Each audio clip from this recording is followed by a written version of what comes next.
Halos isang buwan matapos ang barilan, nahaharap daw sa isang clear and present danger ang Senado. Ang detalye sa agenda report ni Hannah T. Live mula sa Senate sa Pasay City. Ano itong panibagong banta umano, Hannah? Ayon sa isang panayam kay Senator Ping Lacson, posibleng may magsamantala umano sa issue sa 18 Maleta Boys para manggulo. Heightened na ang security dito sa Senado at nag-uuwian na rin ang mga empleyado. May seryosong bantang kinakaharap ang Senado. Ito ang babala ng mga senador matapos makatanggap ng impormasyon mula sa NBI tungkol sa posibleng security threat sa loob ng mataas na kapulungan. Yan halos isang buwan matapos ang nangyaring barilan sa Senado na sinundan ng pag-exit ni Senator Bato de la Rosa sa Senate premises sa gitna ng ICC warrant laban sa kanya. At ang patuloy na showdown sa pagitan ng Cayetano at Gatchalian blocks pagdating sa liderato. Ayon kay Senator Tito Soto, may security measures ng pinaghahandaan ang mga otoridad kaugnay ng very serious threat na ito. Tinawag pa niya itong isang clear and present danger na nangangailangan ng seryosong pagtugon. Hindi lang daw seguridad ng Senado ang usapin. Sabi kasi ni Senator Ping Lacson, may nakukuha rin daw siyang ulat na umaabot na sa battalion at regional levels ang dismaya sa loob ng armed services. Yan ay bagamat aminado siyang sketchy at hilaw pa ang impormasyon. Mariing minamatyagan daw ng ilang sektor sa militar ang mga nagaganap sa patuloy na krisis on a national aspect na dulot ng internal at external reasons, gaya ng flood control scandal at pagmahal ng presyo ng mga bilihin. Batid daw ng mga ito na walang matagumpay na kudeta kung walang suporta ng mga sibilyan. Dahil umano rito, patuloy na nagmamasid ang sandatahang lakas habang tahimik na nagpapahayag ng kanilang frustration. Ayon kay Lacson, maaaring magdulot ito ng panganib kung aabusuhin ito ng kung tawagin niya ay mga destabilizer. Yan ay kapag lalo pa raw na-trigger ang pananamantala sa anyay flame of discontent na maaaring mahantong sa mga protesta. Kinumpirma ni Acting Senate President Win Gatchalian na ipinarating ni NBI Director Melvin Matibag ang impormasyon tungkol sa posibleng banta sa Senate premises. Nagtakda siya ng pagpupulong sa Senate Executive Committee at sa Office of the Sergeant at Arms para talakayin ang kailangang security adjustments. Pinakamahalaga raw ang kaligtasan ng mga senador at mga empleyado ng Senado at sisiguraduhin nila na mananatiling ligtas ang kapaligiran sa loob ng institusyon. Sa ngayon, nasa liderato ng Senado kung dapat bang mag-implementa ng Senate lockdown dahil sa bantang ito.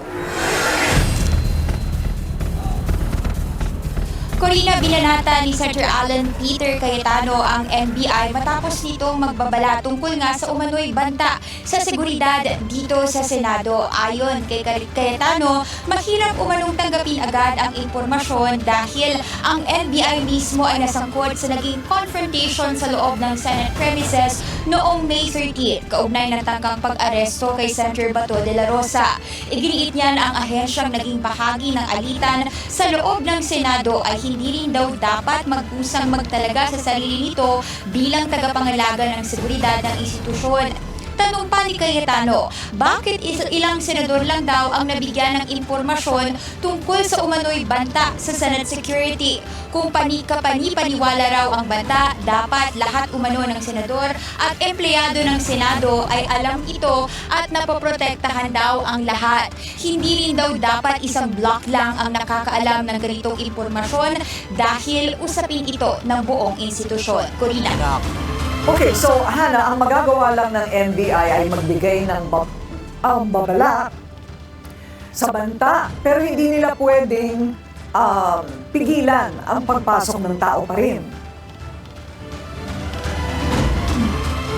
Corina, sa ngayon, pagdating dun sa pagpasok ng mga tao, specifically itong Senate employees, merong inilabas na advisory si Acting Senate President Win Gatchalian pagdating sa pasok bukas, no, sabi niya, naka-work from home arrangement na raw ang Senado mula bukas sa Thursday at syempre holiday nga sa June 12. Yan ay sa kabila ng isa namang lumalaban din na memo ni Senador Alan Peter Cayetano na meron pa rin daw 8 to 5 working hours ang Senado by tomorrow and also on Thursday. Sa ngayon, base sa mga naging conversation natin sa mga Senate employee, sinusunod nila itong naging advisory ni Acting SP Gatchalian at napagdesisyonan nilang mag-work from home muna simula bukas dahil nga doon sa posibleng banta sa Senate premises. Corina. So kung magpipilit na pumasok pa rin ang block o yung mga miyembro ng Cayetano block kung tawagin ngayon,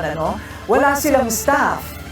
O baka naman yung mga personal office staff ng bawat senador ay papasok din kung ang kanilang mga amo ay papasok. Dito makikita natin kung sino talaga yun ang gugulo sa Senado. Di ba? Kinokontra ni Cayetano kung ano yung nilalabas ni Gatchalian. Di ba? Kung ano yung nilalabas na utos ni Gatchalian, kinokontra ni Cayetano. No? Ginugulo niya talaga yung Senado. Nag-utos na nga, naglabas na nga ng memo si Gatchalian Di ba? Tapos kokontrahin ni Cayetano. May pasok pa rin. Di ba? So siya yung nagko-confuse doon sa mga tao. Siya yung nag-i-inflict ng confusion o pagkalito doon sa mga tao. So gumagawa siya ng kaguluhan internally sa loob ng Senado. Dito makikita natin, apektado na rin yung mga tao po sa loob ng Senado, mga kababayan. Dahil po sa ginagawang kalokohan nitong si Cayetano. Diba? Lahat ng gawin ng kabilang grupo ng Senate majority ngayon, kinukontra ni Cayetano. So malinaw kung sino talaga yung gumagawa ng kaguluhan sa Senado. Diba? Mukhang Corina na mag-work from home na nga itong Senate employees dahil nag-inspection na rin ang USA kanina matapos yung executive committee meeting kanina kasama si Acting SP Gatchalian at sinabi nga na para rin naman daw ito sa ikabubuti ng Senate employees and staff na mag-work from home na nga dahil nga heightened na ang seguridad dito sa Senado. Katunayan, maaga rin nakaalis yung Senate employees kahit around 5 p.m. ay meron na tayong nakikitang nag-uuwian na. Corina. Klaruhin ko lang, Hannah, dahil merong parang dissenting memorandum, sabi mo, galing kay Senator Alan Peter Cayetano. So, if he questions the validity of the threat, sila ba, sabi niya, papasok pa rin sila bukas hanggang Huwebes. Corina, yan yung nakalabas doon sa advisory ni Senator Alan Peter Cayetano at we've yet to hear from him kung siya mismo ay sisipot or papasok ng Senate premises kasama yung kanyang staff. Pero alam niyo, papasok yan. Maniwala kayo sa akin. Papasok yan. At pagpasok ni Cayetano bukas, mga kababayan, may mga pasabog na naman yan. No? Meron na namang gagawin yan bukas, mga kababayan. Ito pa. No, magpe-Facebook live selling na naman yan bukas. Sigurado yan. on the part of Acting SP Gatchalian, remind nila na since meron ng ongoing na banta dito sa Senate premises, ay maigi na raw na umuwi at mag-work from home muna simula bukas. Corina. Maraming salamat, Hannah T. Nag-uulat live mula sa Senado. Okay, so yan mga kababayan, no? So, dito makikita natin na ito po talagang sila Cayetano, sila yung mga numero unong nanggugulo po, no? Diyan sa Senado. Ito opinion ko lang po ito again, no? Sinasabi ko sa inyo, opinion ko lang ito. Ito yung nakikita ko, no, na ginagawa netong si Cayetano. Sila yung nag-i-inflict ng kaguluhan diyan sa Senado. Sila yung nag-i-inflict ng confusion sa Senado. 'Di ba? Kaya nga marami nang nade-disappoint diyan kay Cayetano No, marami nang nabubwisit diyan kay Cayetano, mga babayan. At bukas asahan natin yung live selling po niyan, no? Hinigpitan pa ang seguridad sa Senado dahil sa umano'y banta sa gusali at paligid nito. Mula umano sa direktor ng National Bureau of Investigation ang impormasyon. Kaya kinwestiyon yan ni Senador Alan Peter Cayetano. Nakatutok live si Ian Cruz. Ian? Yes, Kara, ramdam nga natin ang mas matinding seguridad dito sa Senado kasunod nga ng mga ulat na may seryosong banta dito. Grabe, desperado talaga sila. Hindi na simple ang pagpasok sa compound ng Senado. Kailangan may ID o aprobadong visitor's form at ang mga sasakyan ipinabababa ang salamin at sinisilip ang ilalim gamit ang salamin. Bantay sarado ng pulis ang loob at labas ng Senado. Naghigpit sa seguridad matapos pulungin ni Acting Senate President Sherwin Gatchalian ang Sergeant at Arms. Matapos sabihin kahapon ni NBI Director Melvin Matibag sa Blue Ribbon Committee na may potential threat o banta sa gusali at paligid ng Senado. Sabi rin ni Senador Tito Soto na kasama ni Gatchalian sa new majority na clear and present danger sa Senado dahil sa seryosong banta batay sa intelligence na nakalap.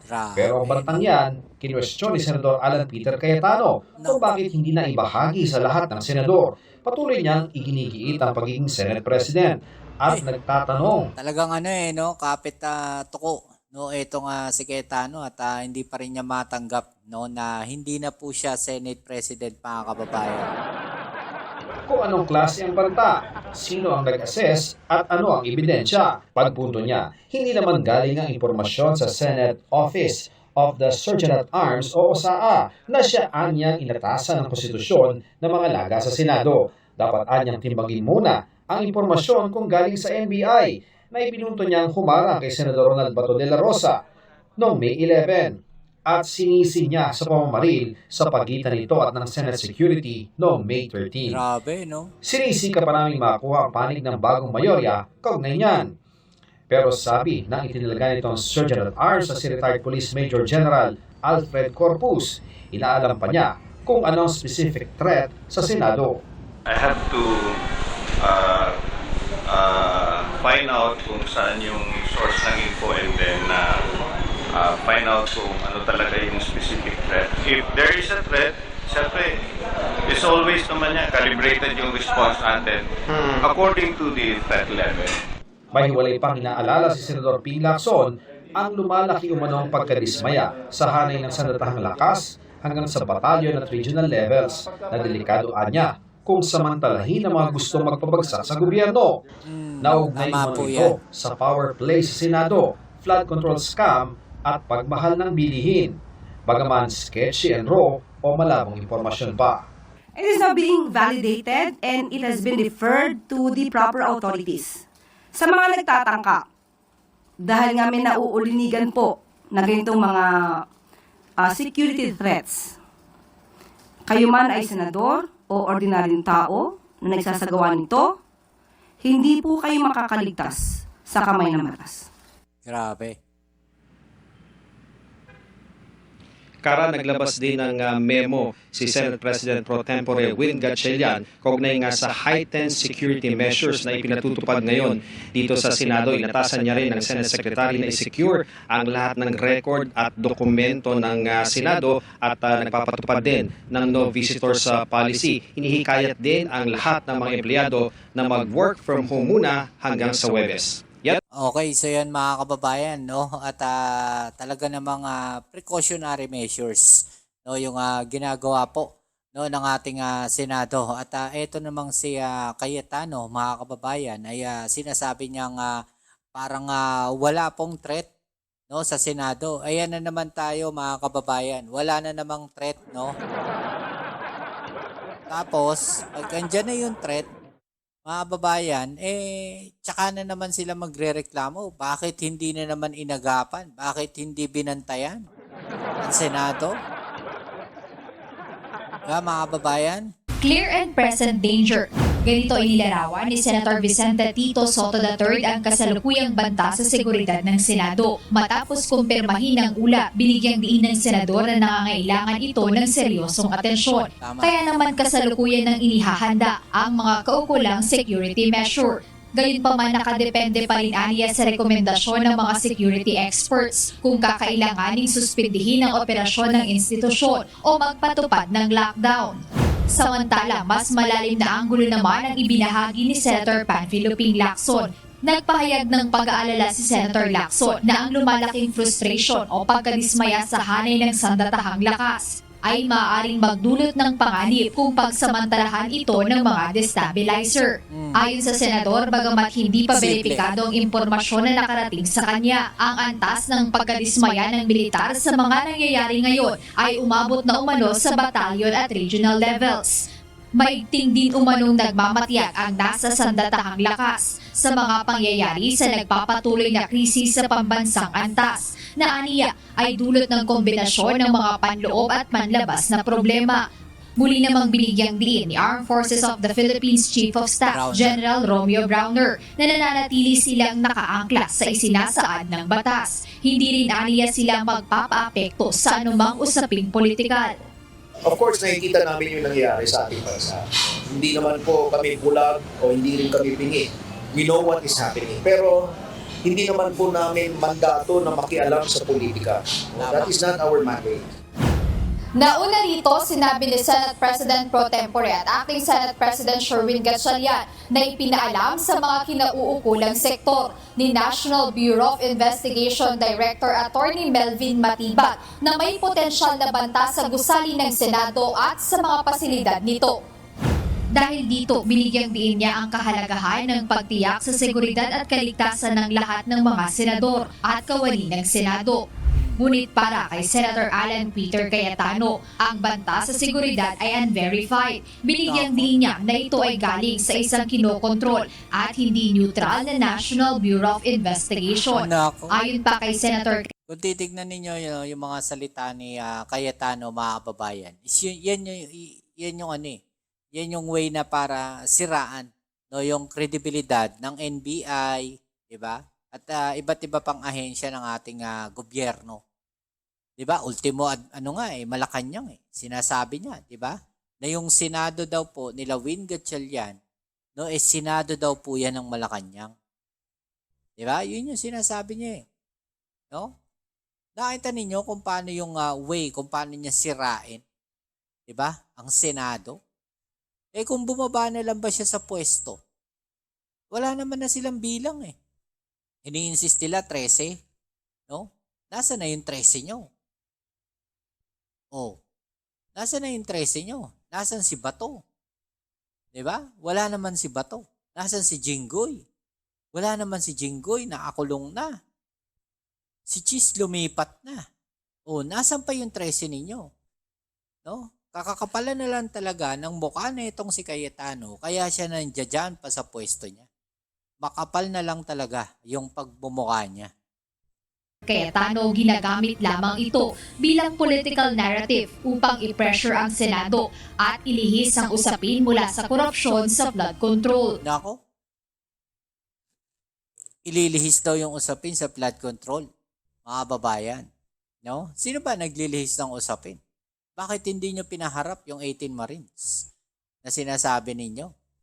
No, yung 18 kargador, ba't hindi ninyo pinaharap dun sa investigasyon? Kung talagang gusto ninyong matuloy yung investigasyon sa flood control. 'Di ba? Jen Neresina.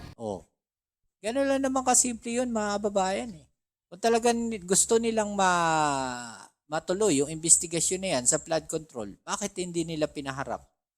No? Yung 18 kargador. 'Di ba? Nandun na rin lang sa Senado, hindi pa humarap.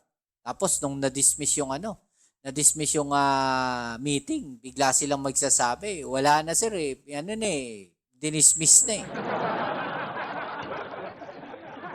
Parang panggagago na lang talaga no?